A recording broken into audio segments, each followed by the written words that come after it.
जय श्रीमन्नारायण। ब्रह्मांड या विश्व को सम्यक प्रकार से संचालित करने के लिए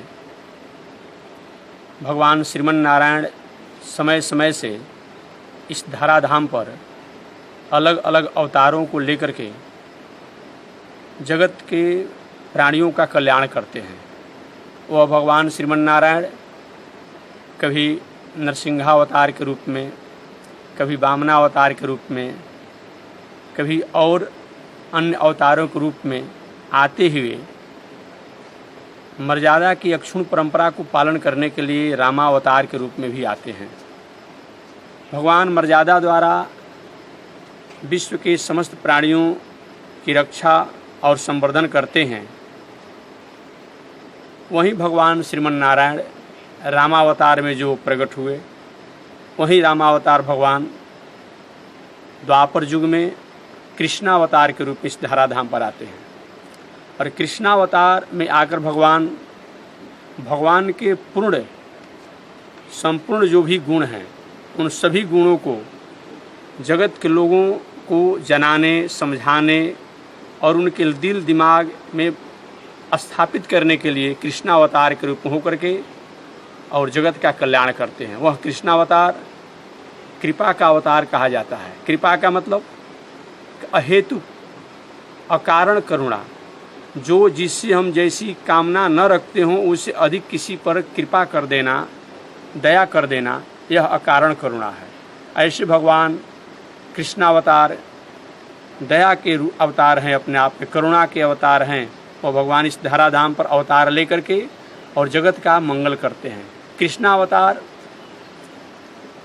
कि हर द्वापर युग में प्रकट होकर के और हम संसार के प्राणियों को यह उपदेश देते हैं कि हे दुनिया में रहने वाले लोग, जब तक से तुम्हारे दिल का, दिमाग का, मन का, बुद्धि का, चित्त का, व्यवहार का कालापन नहीं जाएगा, धुंधलापन नहीं जाएगा, कटुता नहीं जाएगी, कठोरता नहीं जाएगी, असौहार्दता नहीं जाएगी, असहिष्णुता नहीं जाएगी, असमानता नहीं जाएगी, तब असमरसता नहीं जाएगी, तब तक से तुम इस संसार में कल्याण को प्राप्त नहीं कर सकते हो।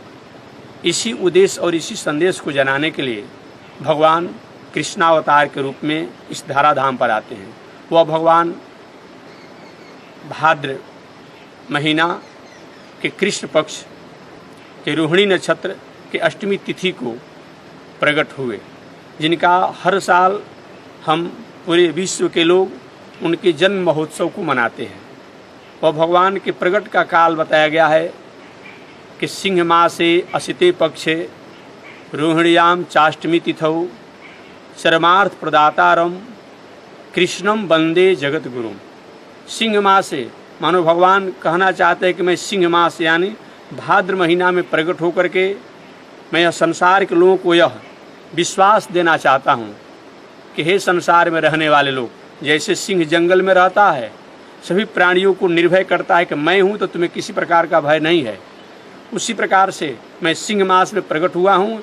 यानी अब आपको अपनी रक्षा के लिए कहीं दूसरे पर आश्रित होने की आवश्यकता नहीं है, एकमात्र मेरे पर आप आश्रित होकर के और अपने खेती, व्यापार, नौकरी, अध्ययन, अध्यापन को करें। इस संसार में भी आप कल्याण को प्राप्त करेंगे और शरीर त्यागने के बाद हमारे धाम को प्राप्त करेंगे। ऐसा विचार कर भगवान सिंह मास, सिंह यानी भाद्र महीना में अपना प्रकट होते हैं। असिते पक्ष से कृष्ण पक्ष में भगवान प्रकट होते हैं। कृष्ण पक्ष में प्रकट होकर के हम और आपको बताना चाहते हैं कि हे संसार में रहने वाले लोग, अगर आपने समझा है, सोचा है कि हमारे द्वारा किसी प्रकार का कोई कालापन, कोई दोष या किसी अपने मार्गों से हम किसी कारण से भटक चुके थे, इसके भय से तुम हमारे पास नहीं आना चाहते हो, इस भय को तुम त्याग दो, क्योंकि मैं कृष्णावतार कृष्ण पक्ष में अपने आप प्रकट हुआ हूँ। अतः तुम्हारे सारे अपने आप के दोषों को समाप्त करके तुम्हारा मैं उद्धार करूँगा और चरमार्थ प्रदातारम, और चरम अर्थ को अपने आप देने के लिए अर्थात मुक्ति को प्राप्त कराने के लिए भगवान इस धराधाम पर अपने आप आते हैं। ऐसे भगवान श्री कृष्ण के जयंती महामहोत्सव के पावन अवसर पर पूरे विश्व की तरफ से अपने आप में हम भगवान से प्रार्थना करें कि सबका मंगल करें, राष्ट्र का मंगल हो, विश्व का मंगल हो, समाज का मंगल हो, समस्त प्राणियों का मंगल हो। जय श्रीमन नारायण, जय श्रीमन नारायण।